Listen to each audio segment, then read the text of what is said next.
Tax treatment of buyback of shares bye domestic company. Domestic company के द्वारा अपने shares का बायबैक करने पर क्या टैक्स ट्रीटमेंट होगा, ये हमारा टॉपिक है।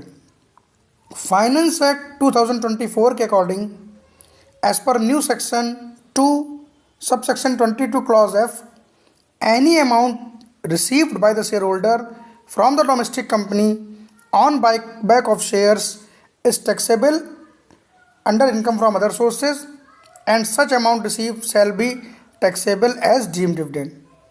तो कहने का मतलब ये है कि डोमेस्टिक कंपनी जब अपने शेयर्स का बायबैक करेगी और बायबैक करते समय जो भी पेमेंट, जो भी अमाउंट, जो भी कंसिडरेशन शेयर होल्डर को पे करेगी, वो अमाउंट कंसिडरेशन शेयर होल्डर के हाथों में इनकम फ्रॉम अदर सोर्सेज में टैक्सेबल होगा और वो अमाउंट डीम डिविडेंड माना जाएगा।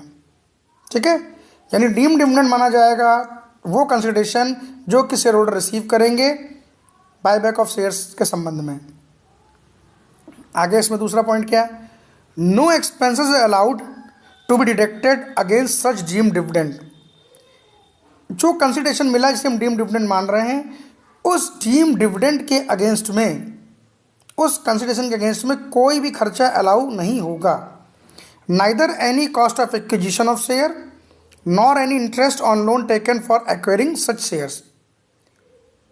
ना ही कोई कॉस्ट ऑफ एक्विजिशन शेयर्स की, यानी जो शेयर हमने ओरिजिनली जब परचेज किए थे तो उनकी जो भी कॉस्ट है उसकी कॉस्ट ऑफ एक्विजिशन, ना तो कॉस्ट ऑफ एक्विजिशन घटेगी और ना ही अगर हमने कोई लोन ले रखा था उन शेयर्स को परचेज करने के लिए तो उस लोन पे जो हम इंटरेस्ट पे कर रहे हैं वो भी इसमें नहीं घटेगा, तो कोई भी डिडक्शन नहीं मिलेगी। ठीक है, ध्यान रखिएगा इसका।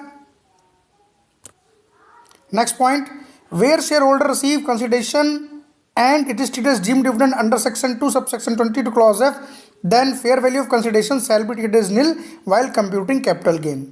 कहने का मतलब है ये बायबैक ऑफ शेयर जो कंपनी वापस ले रही है तो उसे ट्रांसफर माना जाएगा, ट्रीटेड किया जाएगा एक तरह से, और कैपिटल गेन के लिए जब हम इसको कैलकुलेट करेंगे तो फेयर वैल्यू ऑफ कंसिडरेशन निल लेनी है हमें।